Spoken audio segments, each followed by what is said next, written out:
मेरे प्यारे दोस्तों, आओ चले एक और नई दिलचस्प भरी सपनों की दुनिया में। आप लोगों को लगेगा आप भी उस दुनिया की सैर कर रहे हैं। अभी आप कहानी पे डूब जाएं उससे पहले चैनल को सब्सक्राइब कर दे। अगर आपको कहानी पसंद आए तो वीडियो को लाइक करें और प्यारा सा कमेंट करना न भूलें। धन्यवाद। यह नोवेल मेरे द्वारा एडिटेड और ट्रांसलेटेड है।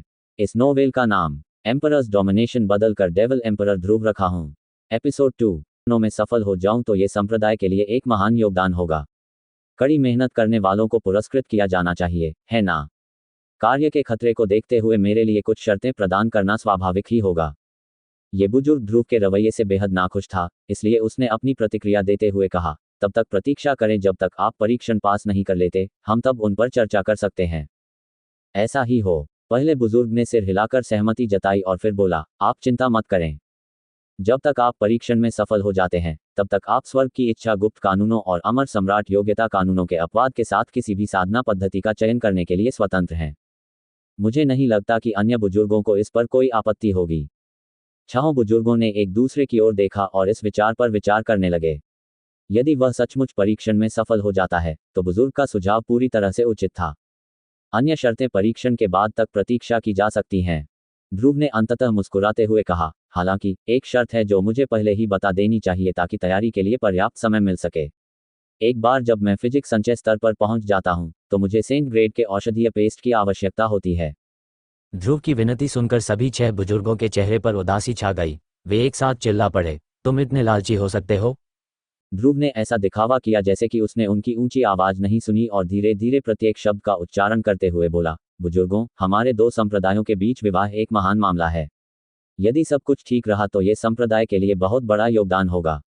सेंट ग्रेड औषधीय पेस्ट कीमती हो सकता है, लेकिन मेरा मानना है कि यह एक उचित व्यापार है। ये बुजुर्ग नाखुश था और ठंडी नाक से बोला, आपको लगता है कि सेंट ग्रेड का एक औषधीय पेस्ट इतनी आसानी से उपलब्ध है? पहले बुजुर्ग ने ध्रुव की ओर देखा और कहा, यदि तुम सफल हो तो सेंट ग्रेड पेस्ट को पुरस्कृत करना बहुत अपमानजनक नहीं है, लेकिन अभी हम आपकी मदद नहीं कर सकते क्योंकि हमारे पास सेंट पेस्ट रेसिपी के लिए कुछ महत्वपूर्ण प्रभावकारी दवाओं की कमी है। बुजुर्ग की भावभंगिमाओं को देखकर ध्रुव ने मन ही मन निराशा में आ भरी। वह प्राचीन संस्कृत संप्रदाय के बारे में बहुत अधिक सोच रहा था। अतीत में इसका खजाना वस्तुतः असीम था। इसमें अमर ग्रेड के पेस्ट भी शामिल थे, इसलिए सेंट पेस्ट इसकी तुलना में तुच्छ थे। ठीक है, मैं एक कदम पीछे हटूंगा। मुझे उच्चतम ग्रेड का किंग पेस्ट चाहिए। बुजुर्गों ने एक दूसरे की ओर देखा। आखिरकार पहले प्राचीन ने मान लिया, यह मैं स्वीकार कर सकता हूं, लेकिन शर्त यह है कि तुम्हें फिर भी सफल होना होगा। ध्रुव ने पहले बुजुर्ग की ओर मुस्कुराते हुए कहा, इसके अलावा नौसंत दानव द्वार के लिए रवाना होने से पहले मेरा एक और छोटा सा अनुरोध है। ये जाने बिना कि यह कितना खतरनाक होगा, मुझे कुछ तकनीकें सीखनी होंगी और 1 या 2 रक्षात्मक हथियार रखने होंगे। 6 एल्डरों में से एक एल्डर जेम्स ने असंतोष से कहा, हाँ, तो ऐसा लगता है कि आप अभी भी थोड़े चालाक हैं और व्यक्तिगत लाभ के लिए इस स्थिति का फायदा उठाने की कोशिश कर रहे हैं। पहले बुजुर्ग ने वास्तव में इस धारणा से सहानुभूति व्यक्त की और अपना सिर हिलाया। इसके बारे में क्या ख्याल है? आंतरिक संप्रदाय में तकनीक और हथियार हैं, आप केवल एक ही चुन सकते हैं। दूसरे बुजुर्ग क्या सोचते हैं? यद्यपि अन्य बुजुर्ग ध्रुव को स्थान नहीं देना चाहते थे, फिर भी वे पहले बुजुर्ग से सहमत थे। वे जानते थे कि ध्रुव की सफलता की संभावना शून्य के करीब थी, यहाँ तक कि अगर वे उसे हथियार और तकनीकें दे भी दे तो भी संभावना बहुत ज़्यादा नहीं बढ़ेगी, लेकिन कुछ न होने से थोड़ा बहुत होना बेहतर है। बड़े लोग बहुत चिंता करते हैं, मैं इतना लालची नहीं हूँ।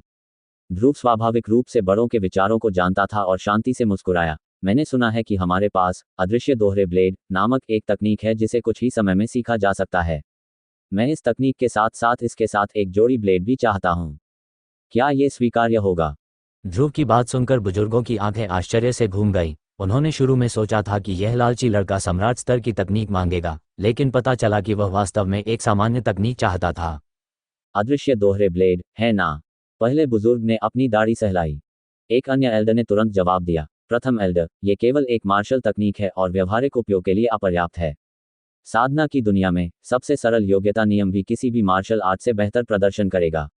ये बुजुर्ग संप्रदाय में योग्यता कानून के कार्यों के लिए जिम्मेदार था, इसलिए वह उनके मैनुअल के संबंध में बहुत जानकार था। यह कोई समस्या नहीं है। लुकास, अदृश्य दोहरे ब्लेड को उसके चरम पर ले आओ और उसे दोहरे ब्लेड की सबसे अच्छी जोड़ी दो। पहला प्राचीन इस साधारण अनुरोध से खुश हुआ। ध्रुव के इस अविवेकपूर्ण निर्णय से ध्रुव के प्रति उनकी राय कम हो गई।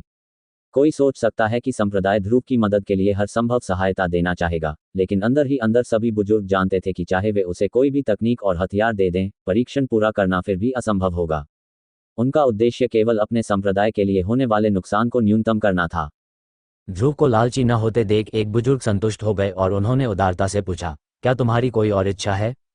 ध्रुव ने विनम्रतापूर्वक उत्तर दिया, इस समय इस नन्हे को किसी और चीज की जरूरत नहीं है।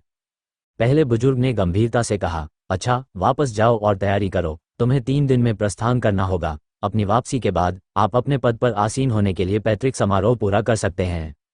बेशक ये तभी संभव होगा जब वह जीवित वापस लौट सके। बुजुर्गों को बहुत संदेह था। लुकास ने ध्रुव के वापस आते ही उसकी तकनीक और ब्लेड को चरम पर पहुंचा दिया। वह क्रिसेंट मून ब्लेड से संतुष्ट थे। ब्लेड के मोड़ कभी कभी तीखेपन से चमक उठते थे, हालांकि ये केवल नश्वर श्रेणी के थे और किसानों के लिए उपयुक्त नहीं थे।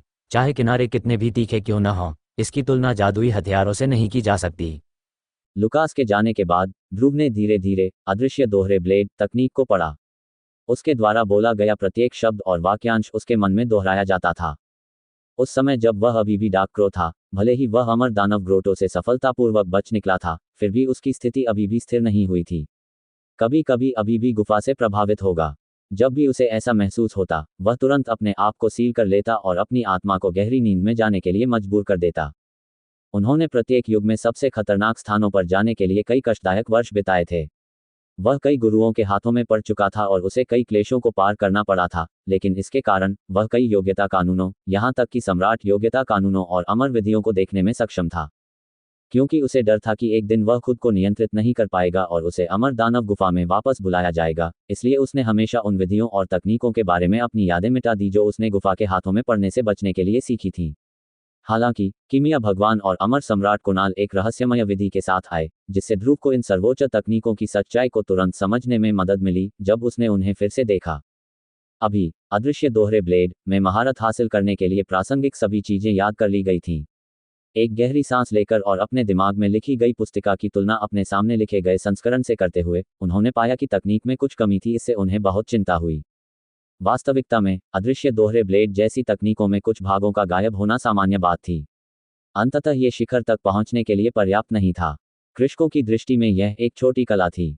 लाखों वर्षों के बाद भी प्राचीन धूपदान संप्रदाय के बहुत कम लोगों ने वास्तव में इस तकनीक को सीखा है। एक बार फिर अपने मन को केंद्रित करते हुए ध्रुव को अंततः तकनीक के पीछे छिपी सच्चाई समझ में आ गई और वह मंद मंद मुस्कुराया। यद्यपि उसका शरीर, जीवन चक्र और भाग्य महल सभी नश्वर श्रेणी के थे, फिर भी उसका ज्ञान और इच्छाशक्ति सभी प्रतिभाशाली लोगों से ऊपर थी। इससे भी अधिक महत्वपूर्ण बात यह थी कि जब वह डार्क क्रो था तो उसे अनेक प्रकार की यातनाएं दी गईं। एक समय ऐसा भी था जब वह 10,000 वर्षों तक सूर्य को देखे बिना ही कैद में रहा था, इसलिए उसकी इच्छाशक्ति अत्यंत दृढ़ थी। कोई भी चीज उसे हिला नहीं सकती थी और कोई भी कठिनाई उसे एक कदम भी पीछे हटने पर मजबूर नहीं कर सकती थी। उसने धीरे से मैनुअल को थपथपाया। इस तकनीक में निपुणता प्राप्त करने के उनके प्रयास ने उनके मन में अतीत की स्मृति जगा दी थी, एक ऐसा रहस्य जिसे वर्तमान युग में कोई भी शिष्य नहीं जानता था। उस वर्ष युवा अयान अदृश्य दोहरे ब्लेड तकनीक का अभ्यास करता था। बाद में जब वह अमर सम्राट बन गया और 9 लोकों पर शासन करने लगा तो उसे इस तकनीक की याद आई। उन्होंने एक बार फिर इसकी साधना की और धीरे धीरे सामान्य मार्शल तकनीक में निपुणता प्राप्त कर ली। बेशक ये सामान्य तकनीक सम्राट के योग्यता कानूनों से तुलनीय नहीं थी जो उसने बनाए थे। स्वर्ग की इच्छा के गुप्त कानूनों की तो बात ही छोड़िए, अयान स्वयं भी नहीं चाहते थे कि उनके वंशज भी इस तकनीक का अभ्यास करें। इस प्रकार ये तकनीक सहस्राब्दियों तक संप्रदाय के पुस्तकालय में निष्क्रिय पड़ी रही। किसी को भी एक अमर सम्राट द्वारा स्वर्गारोहण के बाद विकसित की गई तकनीक के पीछे छिपे शानदार सत्यों को समझ में नहीं आया था। जब ध्रुव अयान को इस तकनीक में निपुणता हासिल करते देखता तो वह हमेशा उसे चिढ़ाता था। भले ही इस मार्शल तकनीक को अपने चरम पर पहुंचा दिया गया हो और यह शाही रईसों को मारने में सक्षम हो, फिर भी कोई भी इसका उपयोग नहीं करना चाहेगा। सामान्य साधक केवल बाह्य गुणों को ही देख सकते थे, इसलिए यह मार्शल तकनीक अंधकार में रहती थी। ध्रुव द्वारा चिढ़ाए जाने पर भी अमर सम्राट अयान केवल मुस्कुराए। यह अप्रत्याशित था कि ध्रुव ने इस मार्शल आर्ट के भाग्य के बारे में सही अनुमान लगा लिया। अपने दिमाग को अनावश्यक विचारों से खाली करके उन्होंने दोहरी ब्लेड उठाई और अभ्यास करना शुरू कर दिया। वह अपने प्रति बहुत सख्त था। उन्होंने मैनुअल के भीतर प्रत्येक स्ट्रोक को धीरे धीरे घुमाया। आगे बढ़ने से पहले प्रत्येक स्ट्रोक को पूर्णता की आवश्यकता थी। यद्यपि वह तकनीक के पीछे की सच्चाई को समझता था, परंतु उसका शरीर उसके दिमाग के साथ तालमेल नहीं रख सका। उन्होंने पूर्णता की मांग की, लेकिन उस तक पहुंचना कठिन था। हालांकि ध्रुव विचलित नहीं हुआ। वह मार्शल आर्ट का अभ्यास करते रहे जो प्रत्येक बार के बाद और अधिक परिष्कृत होता गया। एक रात के बाद उसने ब्लेड को 300 से अधिक बार घुमाया और धीरे धीरे गहन सत्य को समझ लिया। धीरे धीरे उसकी प्रत्येक ब्लेड अधिक से अधिक सटीक होती गई। यद्यपि उसके पास असंख्य स्मृतियां और स्वर्ग भयावह रहस्य थे, फिर भी वह समझ गया कि यदि वह अमर दानव गुफा को पूरी तरह से नष्ट करना चाहता है तो उसे अपने लक्ष्य को प्राप्त करने के लिए अपने प्रयासों को 10 गुना नहीं 100 गुना बढ़ाना होगा। वर्तमान युग में अमर दानव जैक को उनसे बेहतर कोई नहीं समझ सकता। इन 3 दिनों में ध्रुव अपने घर से बाहर नहीं निकला था। अपनी तलवारों को निपुण बनाने के लिए उसने स्वयं को आंतरिक गर्भगृह में कैद कर लिया। जीवन में बहुत सारी अनिश्चितताएं हैं, इसलिए उन्हें आने वाली किसी भी आपदा से निपटने के लिए पूरी तरह तैयार रहना होगा। ****** 3 दिन बाद नौसंत दानव द्वार की यात्रा शुरू होने वाली थी। केवल लुकास और लियो उपनाम वाला एक संप्रदाय रक्षक ही साथ आ रहे थे।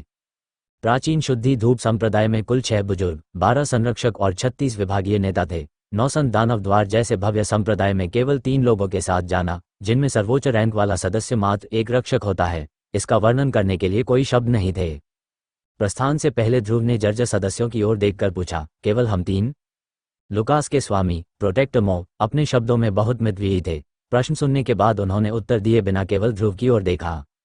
अपने स्वामी के विपरीत लुकास एक चंचल व्यक्ति था। उसने शर्म से एक बार खासकर अपना मुंह खोला। पहले भाई, सभी बुजुर्ग एकांत साधना में हैं, वे यात्रा नहीं कर सके। ध्रुव ने अपने होठ ऊपर उठाए और ठंडे स्वर में कहा, एकांत साधना? उन्हें तो बस अपनी प्रतिष्ठा खोने का डर है। अंत में उनका मानना है कि मेरे पास मुकदमा पास करने का कोई मौका नहीं है। मेरा पास न होना उनके लिए छोटी बात है, लेकिन उनका वहां होना और अपनी प्रतिष्ठा खोना बड़ी बात होगी, है ना? लुकास कुछ भी नहीं कह सका और केवल शर्म से मुस्कुराया। एक नश्वर मनुष्य सम्राट स्तर के संप्रदाय की परीक्षा में उत्तीर्ण होने की आशा कैसे कर सकता है? बुजुर्गों के भी यही विचार थे। यही कारण था कि उन्होंने जाने से इनकार कर दिया, क्योंकि परिणाम पहले से ही स्पष्ट था। चिंता मत करो माननीय भाई, लुकास ने अपना सकारात्मक दृष्टिकोण बनाए रखा। नौसंत दानव द्वार ने हाल के दिनों में हमसे दूरी बनाए रखी है। यही कारण है कि बुजुर्ग वहां जाकर अनावश्यक संघर्ष पैदा नहीं करना चाहते हैं।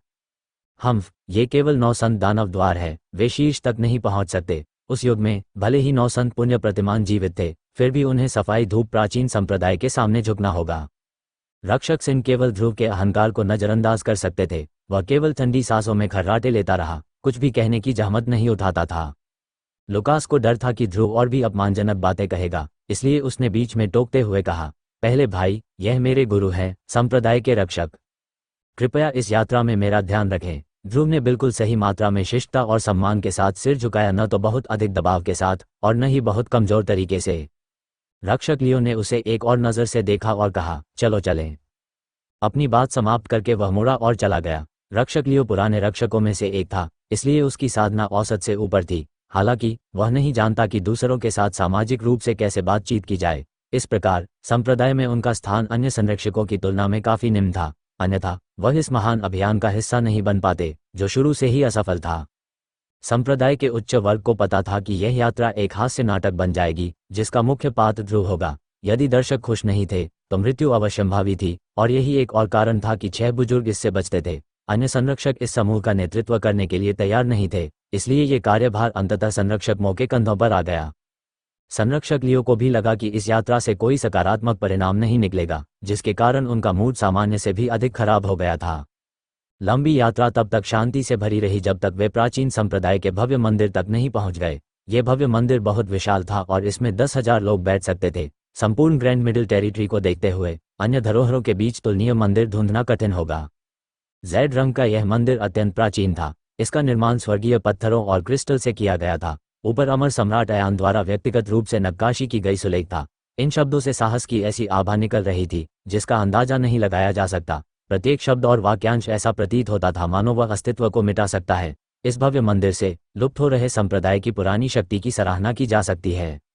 यह मंदिर उन सभी विजय अभियानों का प्रारंभिक बिंदु था जिनमें महान सम्राट ने भाग लिया था।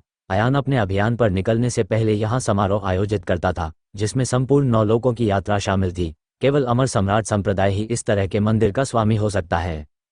टकराना। जैसे ही प्रवेश द्वार खोला गया, अंदर एक प्रवेश द्वार दिखाई दिया। दिव्य क्रिस्टल द्वारा रंगे और संवारे गए इस विशालकाय ढांचे को खाली छिद्रों और अमर सम्राट की नक्काशी से ढका गया था। खाली छिद्रों को परिष्कृत ज़ेड से भरा जाना था। परिष्कृत ज़ेड का निर्माण स्वर्ग और पृथ्वी की प्राकृतिक आध्यात्मिक शक्ति द्वारा हुआ है, जो खेती को संभव बनाने वाली मूल शक्ति है। इसका मुख्य उद्देश्य दूर दूर तक यात्रा करने के लिए गेटवे संचालित करना था। यात्रा की दूरी परिष्कृत Z की मात्रा और गुणवत्ता के आधार पर निर्धारित की गई थी। दुर्भाग्यवश वर्तमान प्रवेश द्वार के अंदर केवल कुछ परिष्कृत Z ही थे। एक बार फिर ध्रुव को यह देखकर दुख हुआ कि संप्रदाय कितना गिर गया है। अतीत में Z की प्रचुरता वाले इस प्रवेश द्वार ने कई सेनाओं को नौलोकों के सुदूर स्थानों तक पहुंचाया था। जब तक निर्देशांक ज्ञात हों तब तक कोई भी स्थान संभव था। वे प्रवेश द्वार में प्रवेश कर गए और पलक झपकते ही दूसरे स्थान पर पहुंच गए। ग्रैंड मिडिल टेरिटरी बहुत विशाल था और अरबों मील तक फैला हुआ था। 15 देशों में अनगिनत संप्रदाय फैले हुए थे। हालांकि साम्राज्य और प्राचीन साम्राज्य जैसे विशालकाय राक्षस भी थे जो अरबों मील तक फैले हुए थे।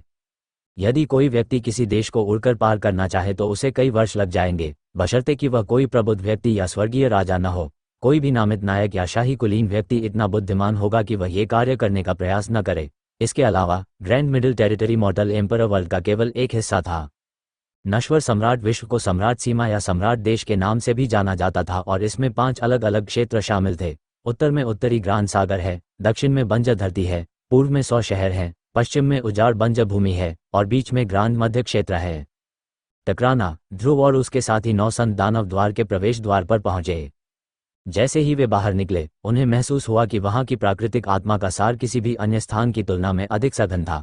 जहां तक नजर जाती थी ये सचमुच एक स्वर्गीय संप्रदाय था। 9 संत दानव द्वार का स्थान लाखों मील तक फैला हुआ था। ये पहाड़ों और नदियों, राजसी झरनों और स्वर्गीय वृक्षों से भरा हुआ था जो आकाश को भेद सकते थे। जहां तक नजर जाती थी वहां बादलों में छिपे और तैरते संगमरमर के महल भी दिखाई देते थे। सबसे गहरे स्थानों में ऐसी भेदक आभा पाई जा सकती है जो पूरे देश में चमकती है। कोई भी यह विश्वास कर सकता है कि इन आभाओं की उत्पत्ति चौंकाने वाले स्वर्गीय खजानों से हुई है। यह एक शक्तिशाली संप्रदाय का चित्र था। इस वातावरण और स्थान के साथ यह कोई आश्चर्य की बात नहीं थी कि वह एक देश पर शासन कर सकता था। इसकी तुलना में शुद्धिकरण धूप प्राचीन संप्रदाय अपने जीवन के अंत में एक बेसहारा बूढ़े व्यक्ति के समान था। मैं देख रहा हूं कि यह बड़े भाई मो हैं, बहुत समय हो गया उनसे नहीं मिले। जब वे तीनों प्रवेश द्वार से बाहर निकले तो एक वृद्ध व्यक्ति अपने शिष्यों को स्वागत समारोह के लिए ले जाता हुआ दिखाई दिया। वह व्यक्ति उनके संप्रदाय का एक क्षेत्रीय नेता था। उसका अंतिम नाम फू था, जो एक ठंडे और स्थिर चेहरे का स्वामी था। उसकी आंखों में एक शक्तिशाली नजर थी और उसके शरीर से एक चमकदार आभा निकल रही थी। उनका स्वाभाविक स्वभाव ऐसा था जो कमजोर आत्माओं में भी भय पैदा कर सकता था। यद्यपि वह केवल एक अनुभागीय नेता था, फिर भी उसके पास एक नामित नायक की शक्ति थी जो उसके शरीर से निकलने वाली आभा से स्पष्ट थी। प्राचीन संप्रदाय में केवल एक बुजुर्ग ही नामित नायक की उपाधि के लिए पात्र होगा। क्या यह आपका प्रमुख शिष्य है? यह सही है, ध्रुव मेरे संप्रदाय का प्रमुख शिष्य है, रक्षक लियो कड़वी मुस्कान के साथ बोला। ध्रुव की प्रतिभा और शारीरिक गठन गर्व करने लायक नहीं था। ये परीक्षण एक मैत्रीपूर्ण प्रतियोगिता है, भाई लियो को इसकी चिंता करने की जरूरत नहीं है, अनुभागीय नेता विवान ने सौम्य मुस्कान दिखाई। ध्रुव ने मुस्कुराते हुए सेक्शनल लीडर विवानंद को देखा और अपनी भावनाओं को बहुत ही सुंदरता से व्यक्त किया। ये केवल एक परीक्षण है, ये शिखर तक नहीं पहुंच सकता। अनुभागीय नेता विवान ने ध्रुव की धूर्त टिप्पणी को नजरअंदाज कर दिया और इसके बजाय रक्षक लियो से बात की। भाई मो, कृपया मेरे पीछे आओ। उनके मन में ध्रुव जैसे कनिष्ठ व्यक्ति के साथ एक नामित नायक का बहस करना उसके स्तर के व्यक्ति के लिए अनुचित होगा। दूसरी ओर रक्षक मो ने ध्रुव को गुस्से से देखा। अनुभागीय नेता विवान ने तीनों को एक मध्यम आकार के बैठक कक्ष में ले गया। ऐसे कमरे का उपयोग केवल विशेष महत्व के अतिथियों के मनोरंजन के लिए ही किया जाता था। 2 संप्रदायों के बीच विवाह जैसे प्रभावशाली आयोजन के लिए 9 संत दानव द्वार एकमात्र अनुभागीय नेता को बातचीत का जिम्मा सौंप रहा था। इतना ही नहीं, उन्होंने जो शिष्टाचार दिखाया वह सामान्य अतिथियों के समान ही था, जिससे ये स्पष्ट हो गया कि उन्होंने कार्यक्रम पर अधिक जोर नहीं दिया। अतिथियों को विश्राम स्थल पर बिठाने के बाद अनुभागीय नेता विवान ने बिना किसी ईमानदारी के कुछ अभद्र भाषा बोली और तुरंत चले गए। संरक्षक लियो आतिथ्य की कमी के लिए मानसिक रूप से तैयार थे, इसलिए वे क्रोधित नहीं थे, केवल गंभीर थे। अनुभागीय नेता विवान रक्षक मो के समूह को बसाने में मदद करने के बाद सीधे अपने संप्रदाय के आंतरिक अभयारण्य में चले गए। एक प्राचीन मंदिर के पास पहुंचते ही उनकी मुलाकात एक बुजुर्ग व्यक्ति से हुई। बुजुर्ग व्यक्ति हवा में तैर रहा था और उसके सिर के ऊपर एक दिव्य प्रभामंडल था। जब ये बिना रुके घूम रहा था तो दुनिया की सच्चाई का प्रत्येक कतरा जो भौतिक रूप ले रहा था उसके शरीर को स्पष्ट रूप से ढक रहा था। कुछ भी उसके दबाव की तुलना नहीं कर सकता था। ऐसा लग रहा था जैसे कोई देवता हमारे बीच में है। सफाई धूप प्राचीन संप्रदाय का प्रमुख शिष्य कैसा है? इस बुजुर्ग की गर्जनापूर्ण आवाज ने आसपास के वातावरण को झकझोर दिया, लेकिन दूसरों के दिलों में भय पैदा करने वाली यह आवाज केवल मंदिर के भीतर ही सुनी जा सकती थी। बाहर होने पर अनुभागीय नेता विवान अपने नामित नायक की उपाधि के कारण अत्यंत अहंकारी था। हालांकि अभी तो वह केवल भय से कांप सकता था। वह घुटनों के बल बैठ गया और बोला, प्रिय बुजुर्ग, ये तो एक चींटी मात्र है, एक नश्वर प्राणी, एक अज्ञानी और अभिमानी बालक जो चर्चा के योग्य नहीं है। मैं समझ गया, अब आप विदा लीजिए। गरजती हुई आवाज़ फिर गूंजी। ये दूसरों में भय पैदा करने में सक्षम था, तब भी जब बुजुर्ग की आंखें बंद हों। अनुभागीय नेता विवान ने विनम्रतापूर्वक एक बार फिर झुककर प्रणाम किया और सावधानीपूर्वक मंदिर से बाहर चले गए। जाने के बाद उसका शरीर पसीने से तर था। वह केवल एक विभागीय नेता था, इसलिए उसके पास किसी बुजुर्ग से मिलने की योग्यता या हैसियत नहीं थी। यहाँ तक कि किसी शाही कुलीन को भी यह सम्मान पाने से पहले बुलाए जाने की आवश्यकता होगी। अनुभागीय नेता विवान के चले जाने के बाद बुजुर्ग ने खाली मंदिर में किसी और से बात करना शुरू किया। एक नश्वर शरीर, नश्वर जीवन चक्र और नश्वर भाग्य महल वाले नश्वर को मुख्य शिष्य के रूप में चुनना। सफाई धूप प्राचीन संप्रदाय को बचाने का कोई उपाय नहीं है। ये वास्तव में अमर सम्राट अयान की सम्राट तकनीकों के लिए शर्म की बात है। इस बात की अच्छी संभावना है कि वे अभी भी उस संप्रदाय में रहते हैं। एक रहस्यमय और महान आवाज हवा में गूंज उठी। बुजुर्ग ने आगे कहा, महाराज, जब तक अमर सम्राट अयान की तकनीकें वहां मौजूद हैं, तब तक हमारे लिए उन्हें एक ही झटके में प्राप्त करना केवल समय की बात है। वह मनुष्य हमारे श्रेष्ठ वंशज के योग्य नहीं है। रहस्यमयी आवाज चुप रही और बुजुर्ग भी चुप रहे। यदि वहां दर्शक होते तो वे राक्षस राजा के प्रकट होने से चौंक जाते। आपको ये जानना होगा कि दानव राजा एक अत्यंत खतरनाक चरित्र था। किंवदंती है कि उनकी उत्पत्ति और वास्तविक स्वरूप अत्यंत भयानक था। उनके नेतृत्व में संप्रदाय उत्तरोत्तर उज्ज्वल होता गया। कुछ भी उसके अत्याचारी शासन को हिला नहीं सका। पुराने बैल देश में किसी ने भी उसके स्वर्गीय शासन का विरोध करने का साहस नहीं किया। ***** रक्षक लियो चुपचाप बैठा रहा, लेकिन लुकास ने जानबूझकर असुविधाजनक वातावरण वाले यातनापूर्ण कमरे से बच निकला। इस बीच ध्रुव अपने कमरे में चला गया था। उन्होंने बिना एक क्षण भी बर्बाद किए अदृश्य दोहरे ब्लेड तकनीक का अभ्यास करना शुरू कर दिया। वह इस तकनीक को अपने शरीर और मन में समाहित करना चाहते थे। इन वर्षों में ध्रुव ने यह सीख लिया था कि किसी तकनीक के पीछे छिपे महान सत्य को समझना एक बात है, लेकिन उसके शिखर तक पहुंचना दूसरी बात है। वास्तव में उनका उपयोग करना एक और पहलू था। यहाँ तक कि अमर सम्राट के योग्यता कानूनों का व्यापक ज्ञान रखने वाला एक अद्वितीय प्रतिभाशाली व्यक्ति भी कठोर अभ्यास के बिना उन्हें पूरा नहीं कर सकता था। वूश वूश वो दोनों ब्लेड ध्रुव के हाथों से निकलकर तितली के पंखों की तरह शान से हवा में उड़ने लगे। अंततः ध्रुव के हाथों में लौटने से पहले वे कई बार एक दूसरे से टकराए। उन्होंने इस विशेष चाल का कई बार अभ्यास किया था, लेकिन फिर भी इसमें खामियां थीं। क्या अद्भुत तलवारबाजी है! प्रथम भाई इतने परिश्रमी है कि मुझे अपनी तुलना आपके महान प्रयासों से करने में शर्म आती है। इसी समय लुकास कमरे में आया। उसके बगल में एक और किशोर था। लुकास अफसोस से आहें भरने से खुद को नहीं रोक सका। उन्होंने ध्रुव के ईमानदार प्रयासों का सच्चा सम्मान किया। ये सचमुच दुर्भाग्यपूर्ण था कि उनकी जन्मजात प्रतिभा इतनी कमजोर थी। शीर्ष पर पहुंचने के लिए व्यक्ति को कभी भी आत्मसुधार करना बंद नहीं करना चाहिए। ध्रुव ने अपनी तलवारें म्यान में रख लीं। यद्यपि वह पसीने से तर और थका हुआ था, फिर भी उसकी मुद्रा और अभिव्यक्ति सहज थी। लुकास ने आदरपूर्वक मुस्कुराते हुए कहा, मैं इन शब्दों को याद रखूंगा और खुद को भी बेहतर बनाने का प्रयास करूंगा। फिर उन्होंने अपने बगल में खड़े युवक का परिचय कराया। ये बिग ब्रदर झांग हैं, मेरे अच्छे दोस्त हैं। लुकास में अच्छी प्रतिभा थी, लेकिन उसे प्रतिभाशाली नहीं माना जा सकता था। हालांकि वह अपने मालिक से अलग था। उनकी सामाजिकता के कारण उनका नेटवर्क बहुत बड़ा था। हर जगह उनके मित्र थे। ये शिष्य आद्विक भी ऐसा ही था, किंतु उसकी दृष्टि में ध्रुव जैसा मनुष्य सम्मान के योग्य नहीं था। उसने लुकास के साथ अपने रिश्ते के कारण ध्रुव की ओर अपना सिर हिलाया। उनके लिए ध्रुव द्वारा अपनाई गई युद्ध तकनीकें निरर्थक थीं।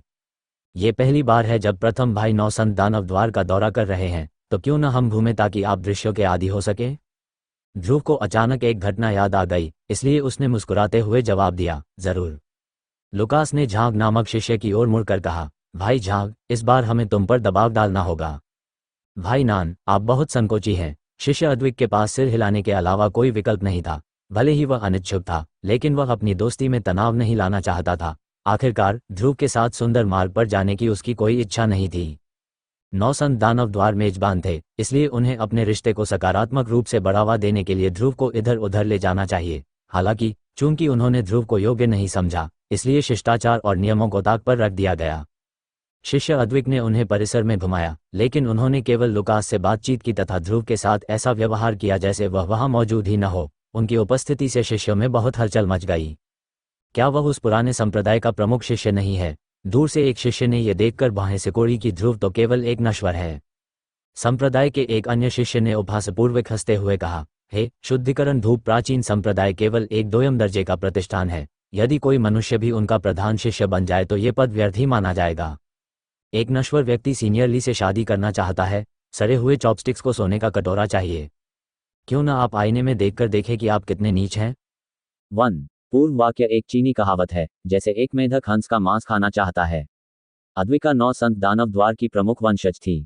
वह न केवल प्रतिभाशाली थी, बल्कि अत्यंत सुंदर भी थी। संप्रदाय के अनगिनत युवा प्रतिभावान लोग उसे अपनी गुप्त इच्छा मानते थे।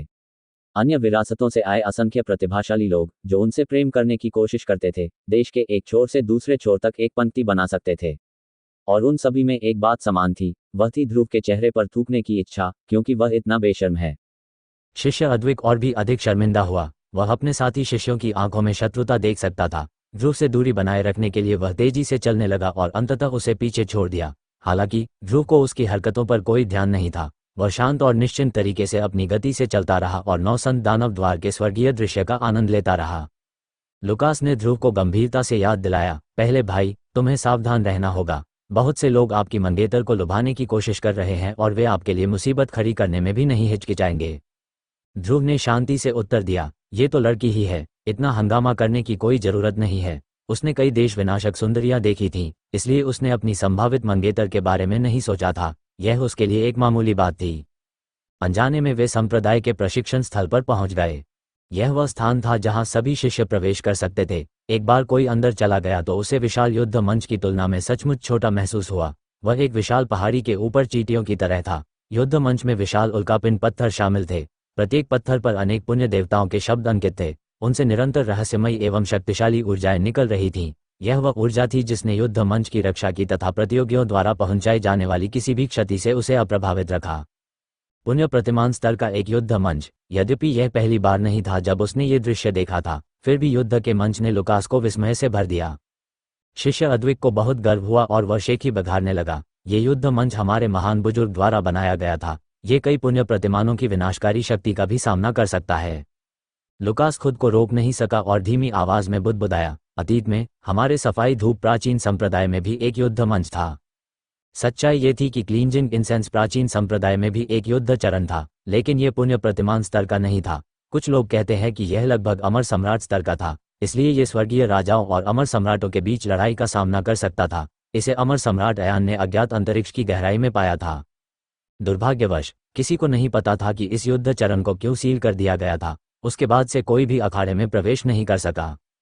महान 4 पत्थर गोलेम। ध्रुव वहां मौजूद था, लेकिन वह बातचीत से पूरी तरह चूक गया। उसकी नजरें मैदान के चारों कोनों पर स्थित 4 विशाल मूर्तियों पर टिकी थीं। उनमें से प्रत्येक की ऊंचाई 100 मीटर से अधिक थी। उन सभी के हाव भाव अलग अलग थे, फिर भी वे सभी बहुत यथार्थवादी थे। ये स्पष्ट था कि इन्हें किसी प्रसिद्ध विशेषज्ञ के हाथों से अत्यंत स्वाभाविक और उत्तम ब्लेड तकनीक से तराशा गया था। यही वह चीज थी जिसे वह देखना चाहता था। 9 संत पुण्य पैरागॉन की मृत्यु के बाद उन्होंने कभी इस संप्रदाय का दौरा नहीं किया था। इतने वर्षों के बाद 4 मूर्तियां देखना आश्चर्यजनक था। जब लुकास और शिष्य अद्विक बातचीत कर रहे थे तो किसी ने ध्रुव पर ध्यान नहीं दिया। कुछ क्षण बाद शिष्य अद्विक को अंततः समझ में आ गया कि ध्रुव क्या करने का प्रयास कर रहा था। उसने अपनी बाहें उठाई और पूछा, यह मूर्ख क्या कर रहा है? लुकास ने देखा कि ध्रुव पूर्वी मूर्ति के ऊपर चढ़ने की कोशिश कर रहा था। हालांकि अपनी कमजोर साधना के कारण वह शीर्ष तक नहीं पहुंच सका। इस समय बहुत सारे छात्र युद्ध मंच को घेर रहे थे। वे सभी ध्रुव को ऐसे संघर्ष करते हुए देख रहे थे जैसे वह कोई ग्रामीण बालक हो जो पहली बार राजधानी आया हो। पूरा मैदान हंसी से गूंज उठा और उपहास से भर गया। लुकास इतना शर्मिंदा था कि वह एक गड्ढा खोदकर उसमें हमेशा के लिए छिप जाना चाहता था। वह यह नहीं समझ पाया कि इन 4 मूर्तियों में ऐसी क्या खास बात थी जिसने ध्रुव को ऐसा करने के लिए प्रेरित किया। ध्रुव ने लुकास को आने का संकेत दिया। लुकास अपने प्रधान शिष्य को मना नहीं कर सकता था, विशेषकर तब जब उस व्यक्ति को पूरे संप्रदाय द्वारा ही निशाना बनाया जा रहा हो। वह सभी शिष्यों की निरीक्षण भरी निगाहों के बीच उदास होकर ध्रुव के पास गया। ध्रुव ने शांतिपूर्वक आदेश दिया, यह मूर्ति बहुत ऊंची है, मुझे वहां तक ले चलो। हाँ, लुकास अचंभित रह गया। वह मन ही मन सोच रहा था कि क्या ध्रुव पागल हो गया है। 9 संत दानव द्वार के कई शिष्यों के सामने मूर्ति पर चढ़ना, यह उनके चेहरे पर एक बड़ा तमाचा था। क्या आप मुझे ऊपर ले जाएंगे या आप मेरा बंदर शो देखना जारी रखना चाहते हैं? ध्रुव ने बेपरवाही से टिप्पणी की, जैसे कि इन सब बातों से उसका कोई लेना देना ही नहीं है। कोई अन्य विकल्प न होने पर लुकास ने ध्रुव को पकड़ लिया और कूद पड़ा। एक ही झटके में वे मूर्ति के शीर्ष पर पहुंच गए। ध्रुव मूर्ति के कंधे पर बैठ गया और अपनी आंखों के सामने के दृश्य को निहारते हुए दूर तक देखता रहा। लुकास ध्रुव जितना मूर्ख नहीं था। वह तुरंत नीचे कूद गया और फिर मूर्ति के नीचे इंतजार करने लगा। वह वहीं खड़ा होकर इंतजार कर रहा था कि कहीं कुछ घटित न हो जाए। वह अपने सह शिष्य को यूं ही नहीं छोड़ सकता था। हालांकि शिष्य झाग वहां एक सेकंड भी खड़ा नहीं रहना चाहता था। वह बिना विदाई अभिवादन के तुरंत चले गए। क्या वह सोचता है कि वह एक बड़ा शख्स है जो मूर्ति के ऊपर बैठा है? ये देहाती आदमी बहुत ही असभ्य है। नौसंत दानव द्वार के शिष्यों की टिप्पणियों को अनदेखा करते हुए ध्रुव मूर्ति के कंधे पर बैठे रहे। वह उससे फुसफुसाकर बोला जैसे वह उससे बातचीत कर रहा हो। ध्रुव की पागलपन भरी और निरर्थक हरकतों ने दर्शकों को उनकी समझदारी पर सवाल उठाने पर मजबूर कर दिया। ये सचमुच एक डर के बिना मूर्ख था। हालांकि किसी ने उसे रोकने का प्रयास नहीं किया। उन्हें लगा कि एक पागल आदमी के मामले में हस्तक्षेप करना उनके लिए उचित नहीं है। अंततः ध्रुव बैठे बैठे ऊब गया। उसने एक बार फिर हाथ हिलाकर लुकास को बुलाया। ऐसा लगा जैसे उसके कंधों से एक बड़ा पत्थर उतर गया हो। लुकास को बहुत राहत मिली क्योंकि अब यह पागलपन खत्म हो गया था, क्योंकि उसने ध्रुव को जमीन पर गिरा दिया था। पहले भाई, सूरज डूब गया है, क्या हम वापस जाकर आराम करें? लुकास पूरे दिल से प्रार्थना कर रहा था कि यह प्रमुख शिष्य उसे और अधिक शर्मिंदगी से बचा सके। कौन जानता है कि यदि वे अपना दौरा जारी रखें तो वे और क्या करेंगे। ये देखकर कि लुकास एक मृत पिल्ले की तरह लग रहा था, ध्रुव ने हंसते हुए सहमति में अपना सिर हिलाया। आपकी माँ। ध्रुव की शैतानी मुस्कान देखकर एक शिष्य चिल्लाए बिना न रह सका। शुद्धिकरण धूप प्राचीन संप्रदाय एक तीसरे दर्जे का संप्रदाय है। तुम तो मात्र एक मेढक हो जो हंस का मांस खाना चाहता है। पा, एक गूंगा काला कछुआ हमारे सीनियर को प्रपोज करने की हिम्मत रखता है। ये देखकर कि कोई उसे सीधे चुनौती दे रहा है, ध्रुव ने धीरे से पलटकर कहा, अपने सीनियर को प्रणय निवेदन करना। अपने बारे में बहुत अधिक मत सोचो। यदि कोई स्वर्गीय देवदूत या ईश्वरीय परी मुझसे विवाह करना चाहे तो उसे मेरी स्वीकृति के लिए प्रार्थना करनी होगी। आपके सीनियर के बारे में क्या? जब तक उसकी बारी नहीं आती, लाइन बहुत लंबी हो जाती है। तुम्हारी माँ, तुम जीने से थक गई हो। ध्रुव के निर्लज वचन सुनकर सभी शिष्य दहाड़ उठे। शांत हो जाओ, शांत हो जाओ। सभी को शांति और समृद्धि को महत्व देना चाहिए। वर्तमान स्थिति ने लुकास को सिहरन पैदा कर दी। वह तुरंत ध्रुव को लेकर चला गया। वह इस पागल आदमी को एक पल के लिए भी बाहर नहीं छोड़ सकता था। अपने गेस्ट हाउस में सुरक्षित पहुंचने के बाद लुकास ने पुकारा, पहले भाई, कृपया, यह ऐसी जगह नहीं है जहां हम जो चाहे कह सकें या कर सकें। एक कदम पीछे हटें और ऊंचे आकाश और गहरे समुद्र की सराहना करें। कृपया अपने आप पर नियंत्रण रखें। रोकना, ध्रुव ने बेपरवाही से घोषणा की। एक सेनापति आने वाली सेना को रोक देगा, एक बांध आने वाली धारा को रोक देगा। 1. ये एक और चीनी कहावत है। ये किसी को चिंता न करने के लिए कहता है, लगभग वैसा ही जैसे कि जो होगा वह होगा। ये चीनी भाषा में बहुत अच्छा लगता है क्योंकि इसमें केवल एक शब्द है, प्रत्येक गद्य के लिए 4 शब्द तथा स्वर संरचना समान है। लुकास ठिठक गया। ध्रुव जैसे किसी व्यक्ति की देखभाल करना अपने लिए मुसीबत मोल लेने के समान था। वह सचमुच नौसंत दानव द्वार पर जाने के इस मिशन पर पछतावा कर रहा था। युद्ध के चरण में घटित घटनाओं के बाद नौसंत दानव द्वार के कई शिष्य क्रोधित हो गए। आदित्य उन लोगों में से एक था जो सचमुच ध्रुव को मारना चाहते थे। वह एक बाहरी शिष्य थे, लेकिन उनकी जन्मजात प्रतिभा औसत से ऊपर थी, इसलिए कई लोग उन्हें लिटिल जीनियस के रूप में संदर्भित करते थे। उन्हें संप्रदाय में शामिल हुए केवल 5 वर्ष ही हुए थे, लेकिन वे पहले ही अनंतिम महल के शिखर पर पहुंच चुके थे। जब तक वह इस वर्ष की परीक्षा सफलतापूर्वक उत्तीर्ण कर लेता, वह एक आंतरिक शिष्य बन सकता था। आदित्य को अद्विका से बहुत प्यार था। उनकी प्रवेश परीक्षा के दौरान वह मुख्य आयोजकों में से एक थी। ये एक नज़र में होने वाला प्यार था। उसने ये भी सोचा कि चूंकि उसने उसे स्वीकार कर लिया है, इसलिए उसने उसके कौशल और प्रतिभा को पहचान लिया है। उसे अपनी क्षमताओं पर बहुत भरोसा था और वह चाहता था कि ध्रुव उसकी दाव पार्ट न बने, इसलिए ध्रुव का अस्तित्व स्वाभाविक रूप से उसकी आंखों में कांटा बन गया। आदित्य की आंखों से उसकी हत्या की मंशा प्रकट हो गई जब वह अपने आप से बुदबुदाया, यह नश्वर अपनी सीमाओं को नहीं जानता। अगर मैं उसे थोड़ा सबक नहीं सिखाऊंगा तो वह यही सोचता रहेगा कि वह स्वर्ग और पृथ्वी से ऊपर है। अगले दिन ध्रुव उठे और तुरंत पूछा कि क्या लुकास एक और दर्शनीय स्थल की यात्रा पर जाना चाहता है। वह देखना चाहते थे कि क्या उनके युग की कोई वस्तु वहां पड़ी है। लुकास बिल्कुल भी जाना नहीं चाहता था। इससे कोई फर्क नहीं पड़ता था कि ध्रुव पागल था या मूर्ख। उसके अंतर्ज्ञान ने उसे बताया कि ध्रुव निश्चित रूप से परेशानी पैदा करेगा। उसके साथ जाना केवल आत्मपीड़ावाद था। दुर्भाग्यवश ध्रुव पहले ही वापस लौट चुका था और उसने संप्रदाय के चारों ओर अपनी यात्रा शुरू कर दी थी। लुकास के पास उसका पीछा करने के अलावा कोई विकल्प नहीं था। इस यात्रा के दौरान सबसे महत्वपूर्ण घटना विवाह परीक्षण थी। यदि ध्रुव को सचमुच कुछ हो गया तो वह बच नहीं पाएगा। हालांकि उनके जाने के कुछ समय बाद ही आदित्य और उनके बाहरी शिष्य मित्रों ने उन्हें घेर लिया। ये शिष्य ध्रुव से सहमत नहीं थे। आदित्य के नेतृत्व में इस घमंडी बदमाश को सबक सिखाने का यह एक शानदार अवसर था। ये तो भाई आदित्य है। मैंने आपकी महान ख्याति के बारे में बहुत पहले सुना था। लुकास को पता था कि मुसीबत आने वाली है, लेकिन फिर भी उसने अपना धैर्य और मित्रता बनाए रखी। आदित्य ने लुकास को केवल एक क्षणिक नज़र से देखा और कहा, लुकास, तुम्हारा यहाँ कोई काम नहीं है, हट जाओ वरना हम तुमसे भी निपट लेंगे। लुकास का चेहरा उदास हो गया, लेकिन वह जानता था कि ताकतवर लोग कमजोर लोगों को खा जाते हैं, अतः उन्होंने थोड़ा झुककर पूछा, भाई आदित्य, इसका क्या अर्थ है? इस बार आदित्य ने लुकास को पूरी तरह नज़रअंदाज कर दिया। उसने ध्रुव की ओर बर्फीली ठंडी नज़र से देखा जो हत्या के इरादे से भरी थी। अपने चिरपरिचित लापरवाह रवैये के साथ ध्रुव आदित्य की ओर बढ़ा और बोला, एक चतुर कुत्ता रास्ता नहीं रोकता, अगर तुम कुत्ता नहीं बनना चाहते तो मेरे रास्ते से हट जाओ। ये सुनने के बाद लुकास को पता चल गया कि सब कुछ बर्बाद हो गया है। खासकर जब उसने आदित्य की आंखों में खून की प्यास देखी तो उसे पता चल गया कि यह संघर्ष बिना संघर्ष के खत्म नहीं होगा। एक क्रोधित शिष्य चिल्लाया, क्या तुम जीना नहीं चाहते? शुद्धिकरण धूप प्राचीन संप्रदाय में अब अमर सम्राट वंश माने जाने की योग्यता नहीं रह गई है। क्या तुमने हमारे सामने जोकर की तरह कूदने की हिम्मत की? एक साधारण चींटी भी अनादर करने का साहस कर सकती है? ध्रुव जवाब देने को तैयार था, लेकिन लुकास ने तुरंत उसे रोक दिया और फुसफुसाया, इस बारे में भूल जाओ प्रथम भाई। उनकी चिंता मत करो। आदित्य एक बाहरी शिष्य है जो काफी ध्यान आकर्षित कर रहा है। वह प्रोटेक्टर ओलिवर के नवीनतम शिष्य भी हैं।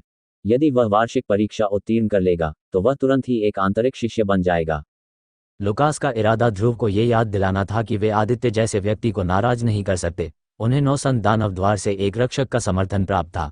इस संप्रदाय में रक्षक का दर्जा प्राचीन धूपदान संप्रदाय के बुजुर्ग से भी ऊंचा होता था। आदित्य ने कोई कदम नहीं उठाया। उसने केवल ठंडे स्वर में कहा, हम नौसंत दानव द्वार वाले लोग पुराने बैल देश पर शासन करते हैं। भले ही आप किसी छोटे संप्रदाय से हों, फिर भी आप अतिथि हैं। हम आपके साथ अपनी स्थिति के अनुरूप न्यूनतम शिष्टाचार से व्यवहार करना चाहेंगे। हालांकि मेरे एक भाई ने हाल ही में एक खजाना खो दिया है, ये हमारे सम्माननीय संप्रदाय में एक सामान्य घटना नहीं है। लुकास का चेहरा उतर गया और वह घबरा गया। भाई आदित्य, तुम्हारे शब्दों का क्या मतलब है? आदित्य ने ध्रुव की ओर देखा और कहा, पिछले 2 दिनों में आपके संप्रदाय के लोगों के अलावा कोई अन्य अतिथि नहीं आया। आदित्य ने स्पष्ट रूप से बताया कि चोर प्राचीन संस्कृत संप्रदाय से था। इस मामले ने केवल एक व्यक्ति को ही प्रभावित नहीं किया, बल्कि इसने पूरे संप्रदाय की प्रतिष्ठा को भी बहुत प्रभावित किया। यहाँ तक कि लुकास जैसा चालाक व्यक्ति भी बदसूरत अभिव्यक्ति दिखाने से खुद को नहीं रोक सका। भाई आदित्य, कृपया ध्यान रखो कि तुम क्या कहते हो। लुकास इस मामले को कूटनीतिक ढंग से निपटाना चाहता था, लेकिन अब यह उसके अपने संप्रदाय की प्रतिष्ठा का सवाल था। वह इस तरह का अपमान बर्दाश्त नहीं करेंगे। देखो मैं क्या कहता हूँ, आपका संप्रदाय उजाड़ और भिखारी के समान दरिद्र है। कौन गारंटी दे सकता है कि आपके संप्रदाय में कोई चोर घुसपैठ नहीं कर सकता? आपका प्रधान शिष्य तो बस एक कूड़ा कचरा है, इसलिए ये कहना अनुचित नहीं होगा कि आपके संप्रदाय ने चोरों की भर्ती की है। लुकास का चेहरा क्रोध से लाल हो गया। एक ऐसे व्यक्ति के रूप में जो वास्तव में अपने संप्रदाय की परवाह करता था, वह इस उपहास को बर्दाश्त नहीं कर सका। इसलिए उसने उत्तर दिया, भाई आदित्य, हम आपके संप्रदाय के अनुभागीय नेता विवान से मिलना चाहते हैं। चाहे कुछ भी हो जाए, हम आपके संप्रदाय से इस निराधार आरोप के बारे में जवाब मांगते हैं। आदित्य कुछ देर तक हंसता रहा, फिर उसने आत्मविश्वास से जवाब दिया, सेक्शनल लीडर फू से मिलिए। लुकास, ऐसा नहीं है कि मैं तुम्हारे लिए कुछ सम्मान नहीं रखना चाहता, लेकिन तुम और इस कचरे में अनुभागीय नेता फू के साथ बैठक का अनुरोध करने की योग्यता नहीं है।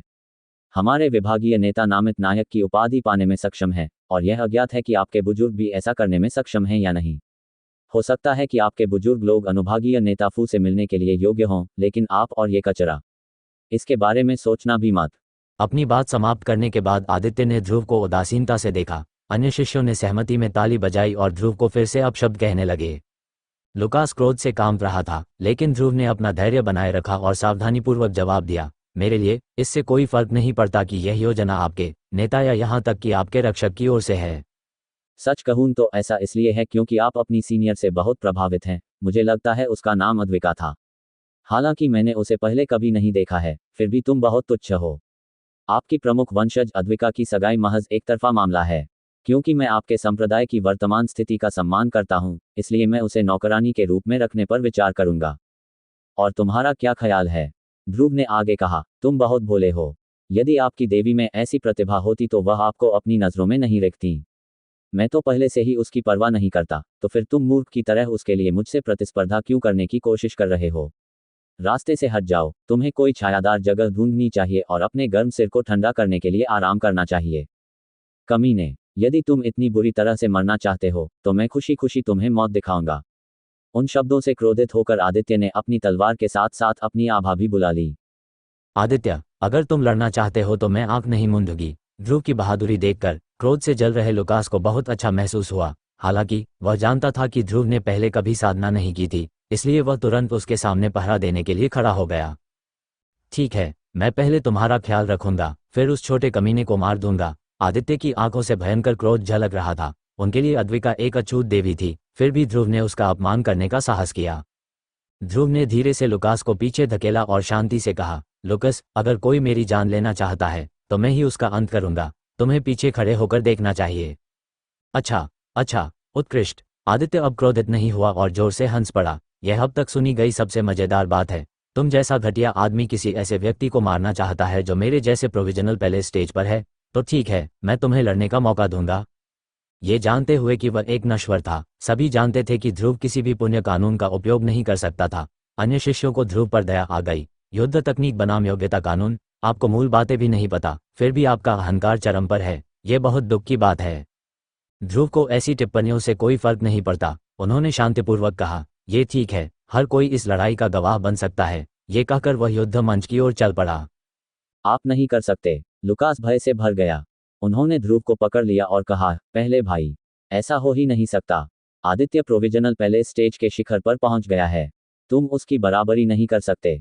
यह ठीक है, वह केवल प्रोविजनल पैलेस में है, रॉयल नोबल में नहीं।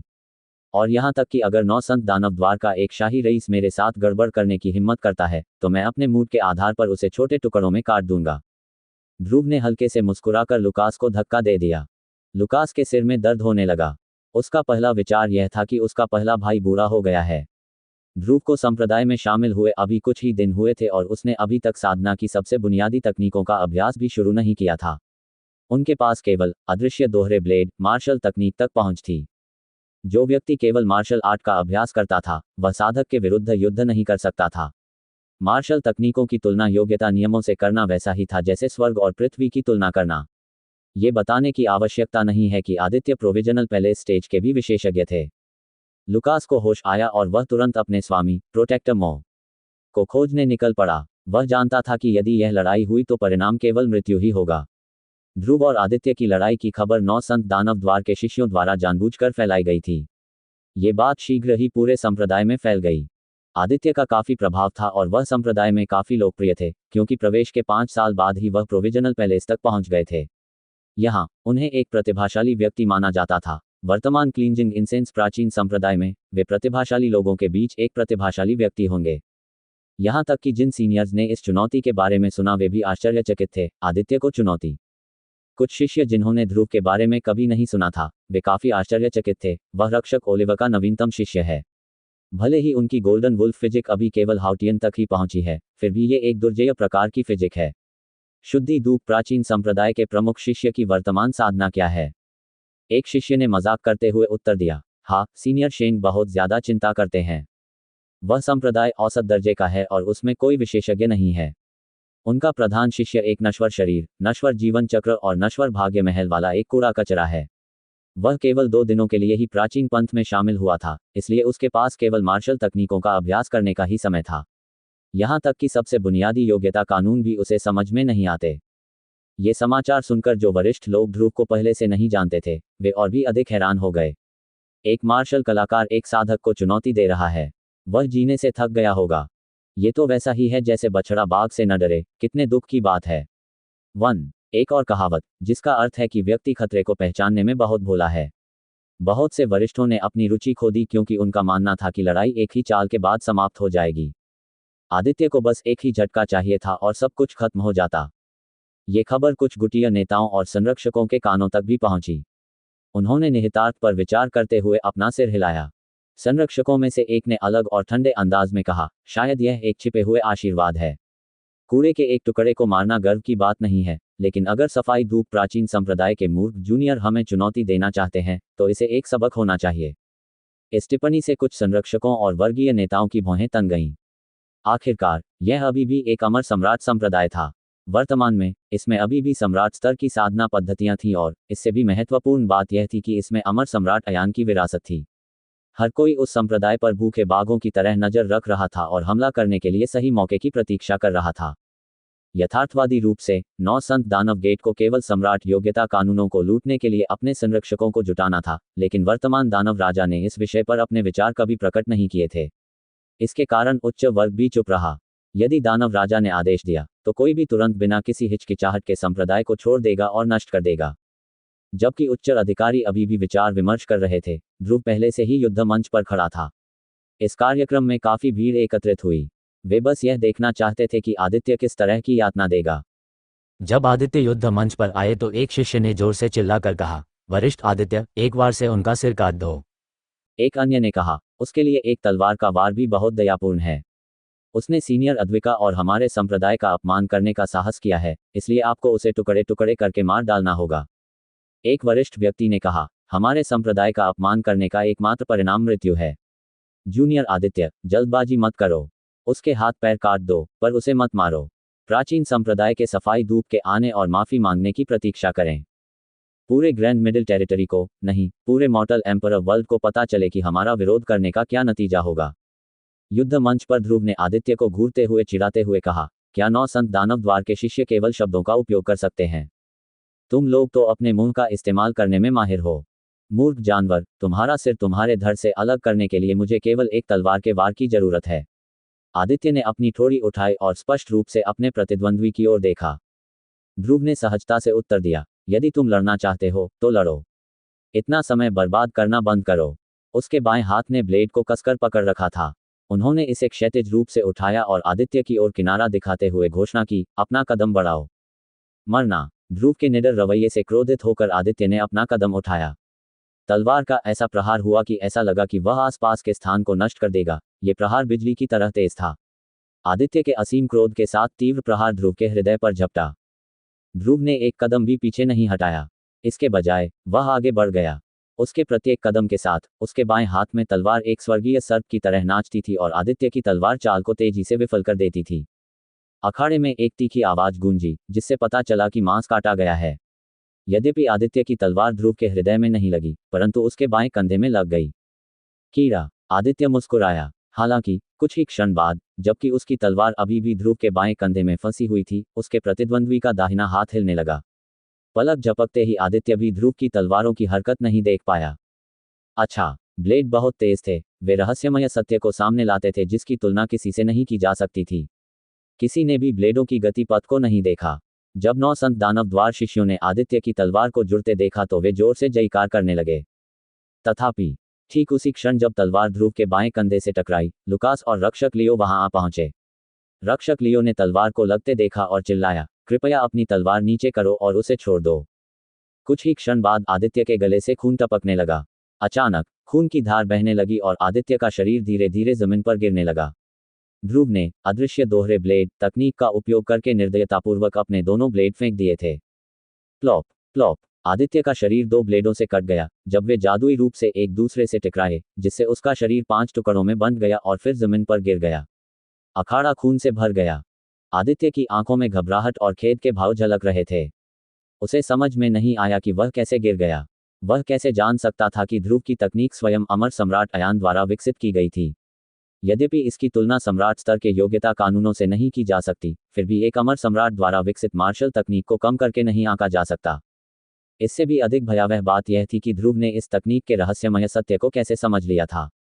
उस प्राचीन युग से ही केवल सम्राट और ध्रुव ही इस तकनीक के पीछे के सिद्धांतों को पूरी तरह से समझ पाए थे। इस स्तर पर यह तकनीक एक शाही रईस को भी मार सकती थी। आदित्य अपने प्रतिद्वंद्वी को कम आंकते हुए मैच में उतरे थे, इसलिए उन्होंने कोई बचाव की तैयारी नहीं की। इस अद्वितीय प्रहार से बचने का उसके पास कोई रास्ता नहीं था। ध्रुव ने इस चाल को अंजाम देने के लिए अपने बाएं कंधे का प्रयोग किया। इस समय पूरा युद्ध मंच पूरी तरह से शांत था। हंसी और उपहास गायब हो गया। ऐसा लग रहा था जैसे समय ही रुक गया हो। लुकास के जबड़े जमीन पर गिर गए। वह ध्रुव को बचाने के लिए यहाँ शीघ्रता से आया था। उसने सपने में भी नहीं सोचा होगा कि ध्रुव को अपने प्रतिद्वंद्वी को टुकड़े टुकड़े करने के लिए केवल एक वार की जरूरत होगी। ध्रुव धीरे धीरे अपने कंधे से जादुई तलवार उतार रहा था। उसकी हड्डी पर तलवार के घिसने की आवाज धीमी सी चीख निकली, लेकिन ध्रुव ने दर्द का कोई लक्षण नहीं दिखाया। आखिरकार अतीत में उन्होंने इससे भी बदतर हालात का सामना किया था। उसने तलवार फेंक दी और फिर रिंग से बाहर चला गया। फिर उन्होंने भीड़ पर एक त्वरित नजर डाली और एक उदास और खेदजनक अभिव्यक्ति के साथ बुदबुदाया, ऐसा लगता है कि मेरी ब्लेड तकनीक में अभी भी कुछ कमी है। मुझे एक झटका लगा और मैं घायल हो गया। अभी अभी जो कुछ हुआ था उसे याद करते हुए लुकास के जबड़े अभी भी फर्श से चिपके हुए थे। इतने लंबे समय तक खुले रहने के बाद यदि यह खिसक जाए तो इसमें कोई आश्चर्य की बात नहीं होगी। एक ब्लेड एक कृषक को मारने के लिए और वह दुखी होने का नाटक कर रहा था। यह आदमी बेशर्म था। जहां तक 9 संत दानव द्वार शिष्यों का प्रश्न है, उनकी आत्माएं अभी तक उनके शरीर में वापस नहीं लौटी थीं। आदित्य अपने साथियों के बीच एक प्रतिभाशाली व्यक्ति था, लेकिन वह अपने प्रतिद्वंद्वी द्वारा तुरंत पराजित हो गया। रक्षक लियो सबसे पहले अपना संयम पुनः प्राप्त करने वाले व्यक्ति थे। उन्होंने तुरंत ध्रुव के घाव पर पट्टी बांधकर रक्त का प्रवाह रोक दिया और गंभीरतापूर्वक कहा, अब जाओ। उन्होंने ध्रुव को उठाया और लुकास को अपने पीछे लेकर अखाड़े से बाहर चले गए। ध्रुव को शांत करने के बाद रक्षक लियो वहीं निरुद्देश्य बैठा रहा। अभी उसके पास यह सोचने का समय नहीं था कि ध्रुव ने आदित्य को कैसे मारा। वह तब से हताश था जब से वह 9 संत दानव द्वार से एक शिष्य की हत्या के परिणामों को जानता था। ये एक बहुत बड़ी आपदा थी। दूसरी ओर लुकास ध्रुव के घाव का इलाज एक विशेष चांदी के लेप से कर रहा था। इसके बाद उन्होंने कंधे के चारों ओर पट्टियां बांधी। पूरे समय वह यही सोचता रहा कि आखिर हुआ क्या। यह कैसे संभव है कि एक मार्शल तकनीक के द्वारा एक प्रोविजनल पैलेस विशेषज्ञ को मार दिया जाए। उन्होंने ध्रुव को पहले भी इस चाल का अभ्यास करते देखा था। यद्यपि यह सराहनीय था, लेकिन वह वास्तव में इसकी परवाह नहीं करता था क्योंकि ये केवल एक मार्शल तकनीक थी। ऐसा केवल इसलिए है क्योंकि आप सत्य को नहीं समझते हैं। अपनी कुर्सी पर आराम से बैठे ध्रुव को लुकास के भ्रमित भाव से प्रसन्नता हुई।